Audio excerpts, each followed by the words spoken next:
Timnas Indonesia U17 telah melalui laga pembuka dengan penuh harapan.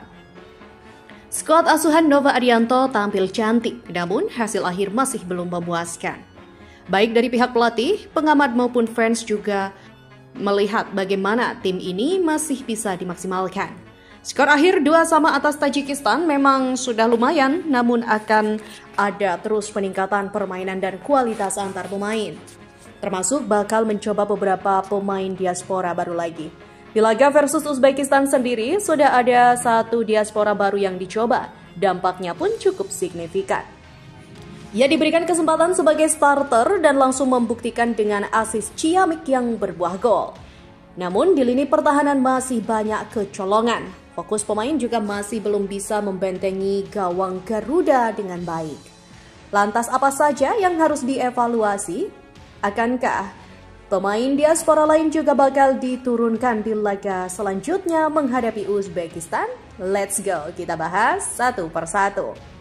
Ya, selama perhelatan Piala Kemerdekaan 2025 di Medan, Sumatera Utara, ada 4 pemain diaspora yang dipanggil ke skuad besutan Nova Arianto, di mana 3 diantaranya adalah pemain diaspora baru.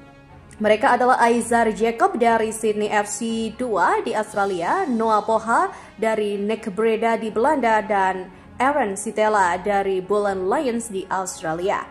Ketiga nama itu akan bahu-membahu dengan sejumlah pemain yang beberapa waktu lalu main di Piala Asia U17. Selain mereka, sejatinya masih ada 6 pemain lain yang sempat diundang ke TC, akan tetapi dipulangkan karena alasan orang tuanya tidak punya paspor Indonesia. Jadi, susah ya untuk membela Garuda. Mau dinaturalisasi pun enggak bisa karena masih di bawah umur. Sedangkan beberapa pemain yang eligible yakni ada Mike Rajasa, Open Brewers, dan dari FC Utrecht ada Nicholas Indra Measan dan juga Luke Hasley. Ketiganya tidak dibawa karena memang tidak mendapatkan izin dari sekolah dan pihak klub. Nah, beruntung bagi 3 pemain diaspora baru karena bisa merasakan langsung atmosfer pertandingan, bisa menyesuaikan dengan tim dengan laga uji coba, bahkan bisa merasakan dukungan dari fans.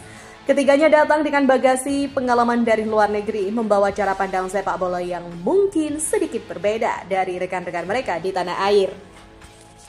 Namun dari 3 nama itu, hanya satu yang langsung merasakan menit bermain sebagai starter di laga pembuka melawan Tajikistan.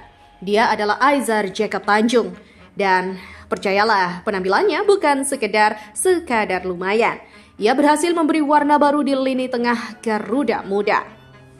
Sejak peluit pertama, Aizar tampil seperti pemain yang sudah mengenakan seragam merah putih bertahun-tahun.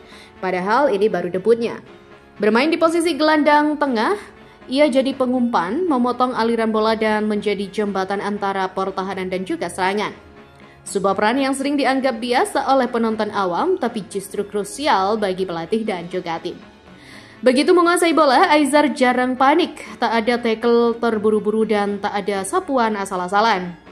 Ia tahu kapan harus mempercepat tempo, kapan harus menahan bola, kapan harus mengubah arah permainan untuk membongkar formasi lawan. Gaya mainnya ini mengingatkan kepada tipe gelandang Eropa yang menggabungkan disiplin, taktik, dengan sentuhan kreatif. Tak heran, mengingat ia terbiasa bermain di Australia yang banyak mengadopsi filosofi sepak bola Inggris. Dan peran ini benar-benar terasa ketika Indonesia mulai berani menguasai permainan. Jika di awal laga Tajikistan terlihat begitu nyaman memegang bola, perlahan kendali itu direbut oleh Garuda Muda. Tentu saja tidak semua karena Aizar, tapi sumbangsihnya dalam menjaga ritme dan transisi pun sangat terasa. Terbukti, gol kedua Indonesia di laga itu adalah momen yang memperlihatkan mengapa Aizar patut dipantau di turnamen ini. Awal babak kedua, tepatnya di menit ke-50, ia menerima bola di sisi kanan lapangan. Posisinya di sudut sempit, tekanan lawan datang dari arah samping. Namun dengan satu sentuhan untuk mengatur jarak, ia mengirimkan umpan silang yang melengkung sempurna ke kotak penalti. Di sanalah Fadli Alberto sudah siap menunggu. Sundulannya memotong jalur bola, menghantam jaring dan membuat skor berubah menjadi 2-1 untuk Indonesia. Sorakan dari tribun penonton Stadion Utama Sumatera Utara pun menggema. Momen tersebut menunjukkan visi bermain yang matang. Banyak pemain muda yang tergesa-gesa melepaskan umpan tanpa melihat posisi rekan. Aizar tidak. Ia menunggu sepersekian detik memastikan Fadli siap lalu mengirim bola di waktu yang tepat. Detail kecil seperti inilah yang membedakan pemain sekedar cepat dengan pemain yang benar-benar punya otak sepak bola. Tak hanya Aizar, ada satu nama diaspora lain yang sudah lama masuk radar publik, yakni Matthew Baker dari Melbourne City. Bermain sebagai bek tengah, ia dipasangkan dengan I Putu Panji untuk mengawal jantung pertahanan Indonesia. Baker menunjukkan permainan yang penuh determinasi. Meski gawang Indonesia kebobolan 2 gol, banyak momen krusial di mana ia menyelamatkan tim. Intercept di menit ke-63, saat striker Tajikistan sudah siap menembak, sapuan bersih di area kotak penalti pada menit ke-78, hingga blok penting yang membuat bola lawan membentur mistar daripada menembus gawang. Salah satu hal yang membuatnya menonjol adalah kemampuannya membaca arah permainan. Ia jarang terpancing keluar dari posisinya dan selalu berusaha menjaga jarak ideal dengan rekan timnya di lini belakang. Di usianya yang masih sangat muda, ketenangan seperti ini adalah modal langka. Tak heran usai laga ia dinobatkan sebagai MVP pertandingan. Ya, sebuah penghargaan yang pantas mengingat ia nyaris tak memberikan ruang bagi lawan untuk mencetak gol melalui skema terbuka. Dengan performa positif Aizar dan Baker, wajar jika publik mulai bertanya-tanya, kapan Noah Poha dan Aaron Sitella akan diturunkan sebagai starter supaya kelihatan kualitasnya yang sebenarnya.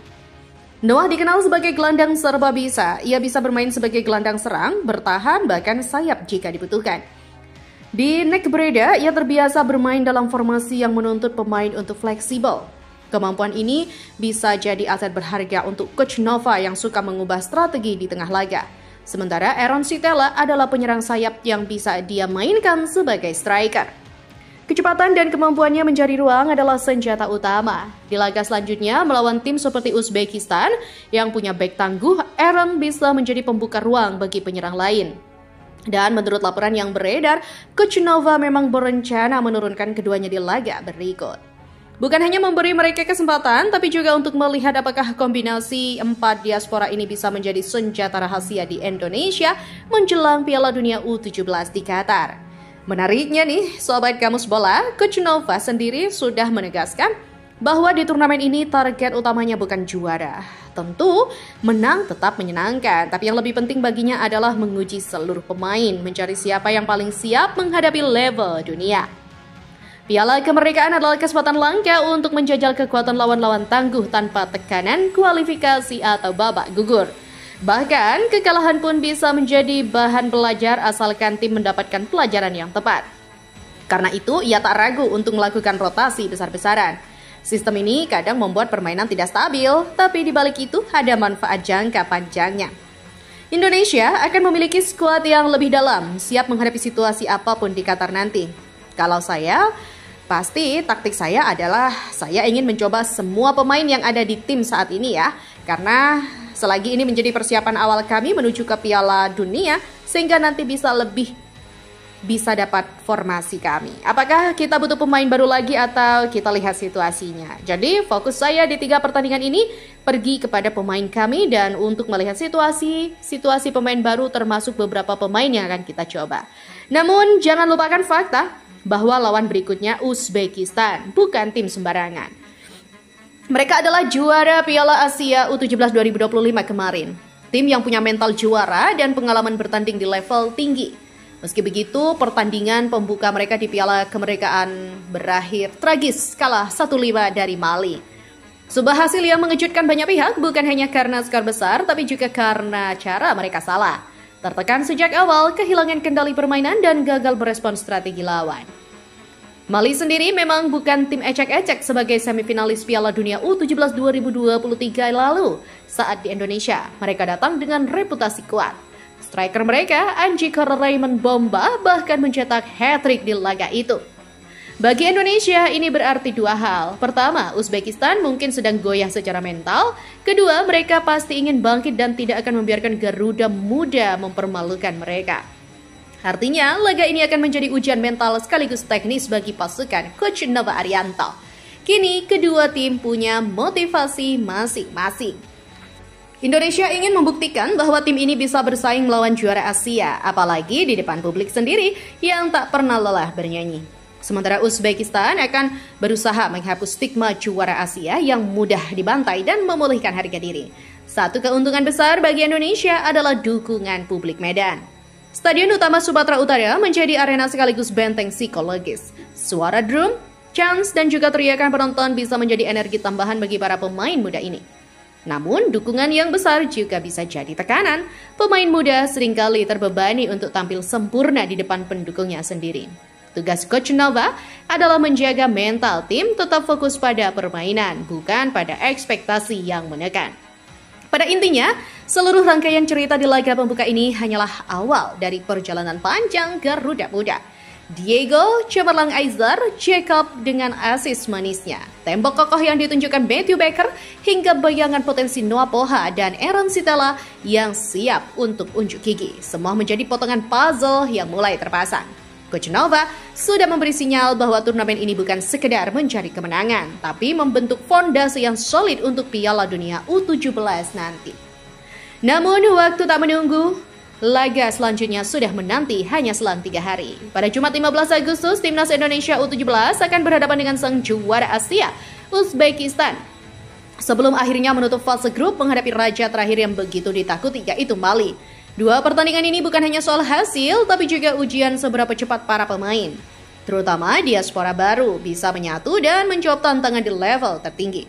Jika di laga pembuka publik sudah bisa dibuat tersenyum, maka di 2 laga berikutnya senyum itu akan diuji. Apakah bertahan, melebar, atau justru berubah menjadi tatapan penuh evaluasi? Yang pasti, Garuda Muda punya satu modal yang tidak dimiliki semua tim. Dukungan tiada henti dari Tribun Medan yang siap menggetarkan bumi Sumatera Utara setiap kali mereka melangkah ke lapangan. Semangat Garuda Muda, tapi jangan sampai terlena.